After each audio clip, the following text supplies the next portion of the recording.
What is going on, guys? Andrew Acevedo here, back with another video, and we are back for part 2 of 7 players the Mets need to trade for right now.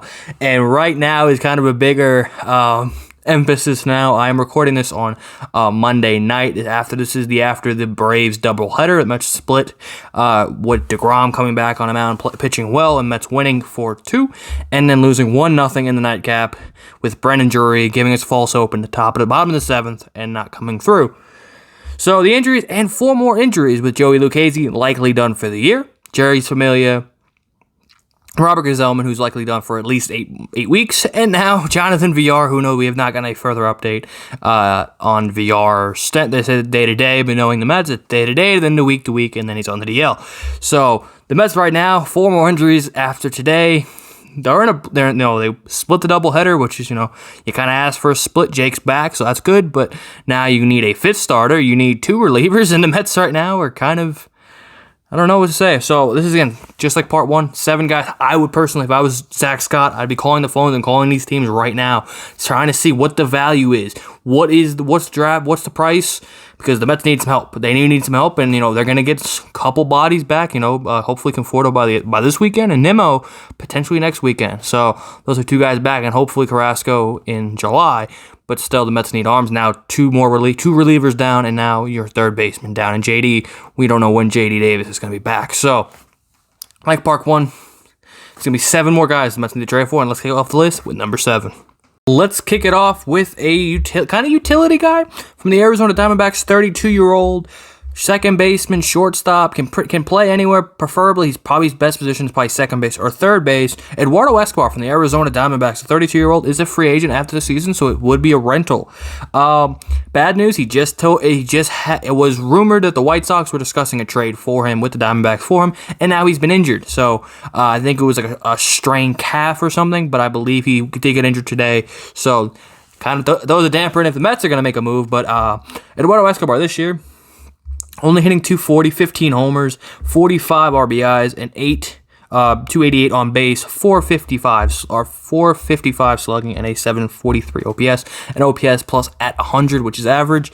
All his percentiles are pretty bad. If you look at Baseball Savant, everything is below average besides barrel percentage, which is in the 59th percentile, strikeout percentage in the 55th percentile, but his outs above average is in the 93rd percentile, which at least he's great defensively. And Eduardo Escobar usually just known for his bat, but again, guy gets a lot of base hits. Guy drives a lot of extra base hits, homers, doubles, drives in a lot of runs. The Mets need some run producers. Obviously, getting shut out 3 times in the past week. The offense has gone quiet. The bench mob has, did a great job for its time, but now they have kind of faded out. And now the Mets need some more offense. At third base was already a position the Mets needed to upgrade, and they tried to upgrade in the offseason. Now, Jonathan Villar, who knows how long Villar is going to be out. So, JD, we still don't know what happens to JD. So, it is a third base option. Now, the White Sox have discussed a trade with them to put him at second base because Nick Madrigal is out for the year. And, now him with being injured kind of maybe dampers Eduardo Escobar's chances of getting traded, which hurts the Diamondbacks, but also hurts Eduardo Escobar potentially getting out of a very bad situation in Arizona because they are going to be on a fire sale, or should be, to get some prospects. So, Eduardo Escobar, if it was available, I'd at least make a call. Our next 2 guys are a couple of pitchers because the Mets do need to, now they definitely need to add another starter. The next guy on the list is going to be right-handed pitcher Kyle Gibson of the Texas Rangers, 33 years old. He's got a couple years of control. He has 2 more years of team control. Gibson's having a career year for the Rangers out there, 4-0 at a 2.09 ERA, struck out 61 batters in 77 2/3 inning, OPS ERA plus of 2.08. So he's having a really good year, and he's a journeyman. He pitched for the Twins. I know him mostly from the Twins. He actually had a really good year in Texas. If you look at his percentiles, he's 56th in exit velocity. His hard hit rate is in the 57th percentile. His expected WOBA is in the 81st percentile. Expected ERA 65th. Slugging 79th, and his barrel percentage is 89. So he's keeping away from barrels this year. 5-pitch mix fastball at 93, throws at about 74% of the time. Slider at 83 miles an hour, throws at about 18. A changeup 85 miles an hour, about 14%. A cutter at 89, about 13%. And he does have a throw, curveball, kind of like how Jake guys really don't throw the curveballs anymore, about 8% at 79 miles an hour. Is a guy who should be relatively cheap. I know Mets Talk with Hayden made a great video. I'll try to link that down below. He made a great video talking about the Mets trying to go get Kyle Gibson, and he is a very good guy to go out and get just because the Mets don't need a big three. They have that, and hopefully Carrasco can be the four whenever he gets on the field. So the Mets really just need a fifth starter, and Kyle Gibson has pitched really well this year. Could be a guy the Mets could get up a couple prospects where the Rangers don't need him. The Rangers aren't going anywhere. So this could be a guy that Ian Kennedy as well as another guy. He's not on this list. Maybe I would have put him in part 3 if you guys like this video enough. Maybe I'll make part 3. But Kyle Gibson, the Rangers aren't going anywhere. They have no use for him. Maybe you could be like, oh, they're going to try to build, but they're years away. Get a couple prospects, and the Mets are in a much-needed win-now mode, and they need to add a starter. And this could be at least a cost-effective starter to add to the rotation. Our next guy is another Joey Lucchesi potential replacement, and if you want a left-handed starter, this is the guy, kind of a bigger name, who could potentially be on. He just got injured, is on the injured list now, but is John Means, left-handed starter from the Baltimore Orioles, 28, has 4 more years of control. This year, he's 4-2 with a 2.28 ERA, 69 strikeouts, nice, in 71 innings pitched, an ERA plus of 194, also threw a no-hitter, kind of maybe one of the bigger sticky stuff cheaters, but again, besides the point. You look at his career, he's 18-17, a 3.53 ERA, struck out 236 batters in 273 innings, and an ERA plus of 133. You look at his percentile, he's 88th in expected exit velo, or average exit velo, 60th percentile in hard hit rate, strikeout as well at 60% in the 60th percentile. It doesn't walk guys in the 93rd percentile, and his whiff rate is in the 65th percentile. 4-pitch mix, fastball at 93, throws at about 52%. Changeup 83 miles an hour at 20, throws about 28%. A curveball at 78 miles an hour at 13, and a slider at 86. He only throws about 7% of the time. So again, the Mets have also had interest in him. John Heyman reported it. He tried to make a trade. The Mets tried to make a trade for him last year. So again, there's been a connection in the past with John Means to the Mets. He's injured as well, so he is injured this year. He's on the IL, as was Danny Duffy, which I did not say in my last video. Danny Duffy is also on the IL as well. So again, could it be another lefty starter the Mets could add to the bullpen? Definitely a name that the Mets have been linked to, and definitely a guy the Mets could, if they can get and make him my 5 starter when healthy with Carrasco. I'm not counting. I'm kind of counting Syndergaard as a reliever in September. I don't think he's going to be a starter. Hopefully, if everything's well, he doesn't have to be a starter. He can kind of be the Tony Gonsolin Dodgers role last year, Julio Urias. But again, John Means could definitely be a guy the Mets go out and add in the rotation, because now they definitely need to add a starter, and John Means could be a replacement left-handed pitcher to pair up with David Peterson in the back end of the Mets rotation. Let's get back to the offensive side of the ball and a couple outfielders for our next 2 guys. We'll start it off with another Arizona Diamondback, 33-year-old left fielder, David Peralta. Has 1 year left after this season. I kind of like how Joey Gallo was in the last video. The next couple of guys have another year of control. Again, pending the Michael Conforto free agency, could use another outfit for next year. But David Peralta this year, not having a great year. He's only hitting 246 in the 4 homers, 30 RBIs, a 306 on base, 408 slug, and an OPS of 713. So it isn't great, just a little above average OPS. Again, down year for Peralta, Gold Glove defense. The Mets could use some more offense, and maybe getting out of a bad team in the Diamondbacks can rejuvenalize a guy who's just been struggling in his first career. He's always been at least average, but at times really above average. So, again, it's a left-handed bat. Again, this could be more of like the kind of like I said with the Gallo, and I will say, is a backup option if Conforto leaves in free agency. The Mets should add an outfielder just in case. You have Nimmo locked in. That's really it. Pilar's a free agent. You have Dom technically in the outfield, but you hope the DH is there, so maybe he can go to the DH. So the Mets really only have one outfielder under contract next year who's a starting outfielder, and Brandon Nimmo, because the corners, Dom's going to hopefully go to DH, and Conforto's a free agent. So, Pilar's also, Pilar actually has I think it was like a 2-year deal. So, Pilar will be here. So, the Mets do need an outfielder. David Peralta could be a really good defensive outfielder. You can stick him in left field. I know you still want to try to get Brandon Nimmo out here, but again, there isn't. Well, we'll talk about a center fielder later in the video who could potentially come in to play center field for the Mets. But again, David Peralta is one of those guys for his career. He's a 287 career hitter. He's at career OPS of 812. So, he has been a very productive player. Maybe he dealt with injuries a couple years ago. Could he get out of Arizona? Maybe get rejuvenized on a pennant race team. Can he be Cespedes? No one's ever going to be Cespedes again. But he could be a really productive bat. With the Mets really need some offense, he could provide it. Talking about another outfielder, and this time a right-handed pure offensive bat. Mitch Haniger, the 30-year-old outfielder from the Seattle Mariners, just like David Peralta, has 1 year left, and this man is a machine. He's got a 260 average, about 258 average, 16 homers, 40 RBIs, and 830 OPS. All the guy does is mash, and he has been dealt with some injuries, which is the biggest kind of hiccup with Mitch Haniger. He's hurt a lot, and he doesn't play center field, but he can play the corner. Again, is a productive offensive bat, and right now the Mets need bats badly. They need guys who can come up clutch, who can drive in runs. The Mets need some run producers, and this is what these guys can do: is just produce runs. What's it going to cost? Who knows? Not great. Great defensively, just a right-handed bat. The Mets, again, they need some power. Their leading home run getter is Alonso with 11, and 10 of them on the road. So can't hit home runs at home. Wow, this guy really just has so many flaws in this game. But again, Mitch Haniger could be a guy the Mets just bring in for some power, offensive right-handed bat. The Mets do need some extra right-handed pop opposite Alonso, so Haniger can fill that. Defense is about average, maybe a little bit below average, but the guy, all he does is purely rake. And the Mets need, again, it's an extra insurance policy from Michael Conforto if he decides to walk in free agency. So can Haniger fill right-handed power and offense? He'd work for me. Now let's talk about the big two blockbuster trades the Mets could make and add some significant superstars to the team. And let's start off with Arizona Diamondbacks center fielder / second baseman Ketel Marte, the 27-year-old outfielder / second baseman, has 2 more years of control and then two option years. So he's locked up till 2024.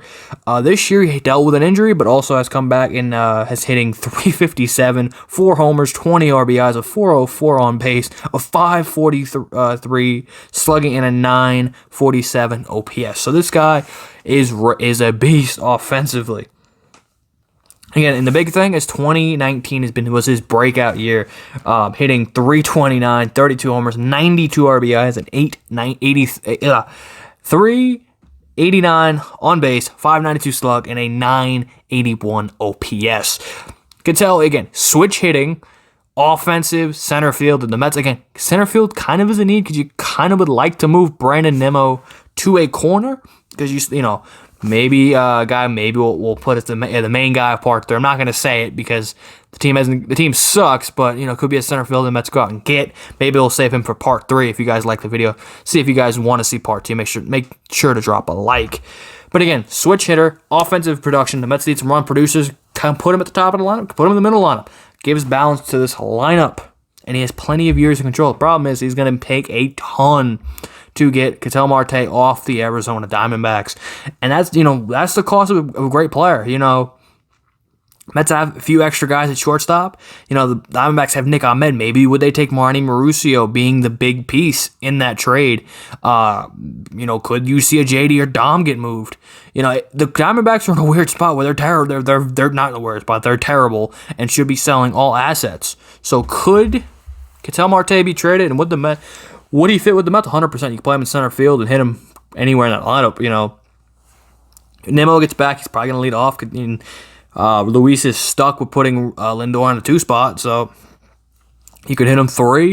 If you want to put Alonso, there's a lot. He brings more flexibility, which adding another switch hitter to this Mets lineup is not. It's a great thing to have more switch hitting and balancing out the lineup. But again, he's a great player. He had a down 2020, had a really good 2019, and he's come back from injuries, had a really good 2021. Defensively, he isn't the greatest, which again, some people have clamored for that good defensive center fielder. Well, the offense, again, in my opinion, if your offense is elite and your defense is average to a little bit below average, I can deal with that.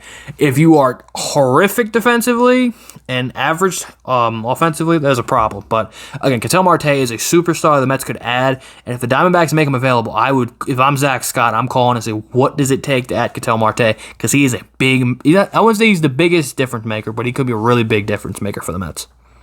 And let's talk about the main guy in the thumbnail. I've heard some people in the Mets, some Mets fans don't want him, but the bringer of rain needs to come to Queens. Josh Donaldson, the 35-year-old third baseman, that has been one of everyone's biggest deal. He's 35. He still has 2 more years left of his big money deal with the Minnesota Twins. A 4-year, I believe it was like $84 million deal with the Minnesota Twins. He's owed like $20 million the next 2 years. But I am willing to bite this bullet with Josh Donaldson because Josh Donaldson is a beast. Yes, does he have an injury concern? 100%. He's missed some time again this year. Missed a lot of time last year. But 2019 proved, and it was only 2 years ago, this guy still can mash. You look at his 2019 season, 260 hitter pretty much, 37 homers, 94 RBIs, a 379 on base, a 521 slug, and an even 900 OPS. This year, kind of a 240 hitter, 10 home runs, 27 RBIs, a 338 on base, a 455 slugging, and a 793 OPS.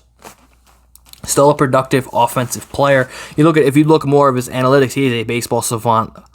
One of their better players who, if you look at him, his average exit velo is in the 92nd percentile. Hard hit rate is in the 84th percentile. His expected WOBA at 87th percentile. Expected batting average in the 80th percentile. Expecting slugging in the 87th. His barrel rate in the 91st percentile. His chase rate in the 75th percentile. His whiff rate in the 56th percentile. Outs above average, again, above defensively in the 64th percentile. JD is a guy I need the Mets to add because I'm sick and tired of watching the Mets games. In the middle of this lineup, it's Pete Alonso, it's Francisco Lindor, and it was Michael Conforto before he was injured. None of these guys have that clutch gene where you see in a big spot, you know he's going to come through. Francisco Lindor, all he seems to do is ground out in big situations. Kimbrel, again today with Jose Peraza at second base. He grounds out the shortstop. Peraza makes a bonehead base running decision. He gets thrown out. Pete Alonso only hits home runs when they're meaningless, either when the game's too far ahead or too far behind. He never seems to come up when the bases loaded in a goddamn grand slam. And Michael Conforto gets too much hate, but he also doesn't have. You look at some of the bigger spots. He did have the hit against Brad Hand, but that's really a bad. Brad Hand, yes. Sean Doolittle. Sorry, Sean Doolittle. Brad Hand is the current left-handed closer for the Washington Nationals. JD's just one of those guys who just comes up big. Look at him this year against the Yankees a couple weeks ago. Team that he called out was terrible. Got struck out 3 times against Garrett Cole. I don't know if that was the same game, but I'm hoping it's the same game because this would be great. Struck out 3 times against Garrett Cole, and then it hits the game-tying homer in the 9th inning off Aroldis Chapman. JD has that factor. You just don't want to see him up in a big spot. It's just something. He has that attitude. It's just when he can go 0 for 3, but if he comes up in a big spot, he's going to come through. Because that's just how he is. I don't feel confident in guys like Alonso, Conforto. Lindor has not showed me anything in a big spot to get that hit. JD is a guy who can do that. Yes, is it a risk? Could it be another Cano contract where he's a guy above 35, making $20 million a year for 2 more years? Yes, and then being already injury prone, yes, it is a risk to go get Josh Donaldson. But again, there is no clutch factor on his team, and JD just has it. Some guys have it, some guys don't. Chase Utley seemed to always have it against the Mets. Again, using nightmare fuel. It's just every time in a big spot, you just don't want to see him. He's one of those guys you don't want to see in a big spot. And the Mets don't have that. I can get Pete Alonso out. I can get Pete Alonso out in a big spot. Lindor seems to be getting himself out in big spots. Conforto. Dom seems to be the only one, but Dom, it depends. It seems only against lefties he seems to come up big. So there is no clutch factor in this team. And again, it's a trait. It's not a trait you can, put on an advanced metric. It's not. It's some guys are built for the big moments. You want them up. Some guys aren't. I could poke fun at the Nets. Joe Harris was great in the regular season, but when the team really needs him, he bricks 3-pointers. So some guys have it. Some guys can hit meaningless home runs. Pete Alonso can hit meaningless homers, but have a lot of them at the end of the year. None of them seem to be important, but he ends up with 50. Don't remember any of them being important besides him just hitting them when the Mets are either losing or, it's 4-1. Alonso makes it 4-2. So that's the only never seems to come up with the grand slam, the 3-run homer, and the big spots. But he lets him, again, I don't know, this isn't Alonso. Maybe I'll make that a video. Maybe I'll make a whole video about Alonso. But again, JD's the guy I need the Mets to go get, and he's my number 1 on this list. So, what do you guys think of the 7 trade targets? The Eduardo Escobar, if he's healthy, could, again, be a third base option. You look at guys like John Means. You look at Kyle Gibson, David Peralta, Mitch Haniger, Ketel Marte, and obviously Josh Donaldson. Leave in the comment section down below. What do you guys think? Who should the Mets get? Leave in the comment section if you guys want to see part 3. I can continue to add some names. The teams just continue to fall out of the race, expands those playoff potential players to trade for as teams fall in and out of the race. So again, I have a couple guys in mind. If you do want to see a part 3, make sure to leave a comment and a like. But yeah, who are some guys that you think should be in part 3? Leave me all in the comment section down below. I love reading the comments and interacting with Mets fans. I'm not going to spoil it, but I think I'm uploading this after Mets fan has announced. Mets Weekly will return this Thursday. It'll be on, I believe, on Frank About Sports channel.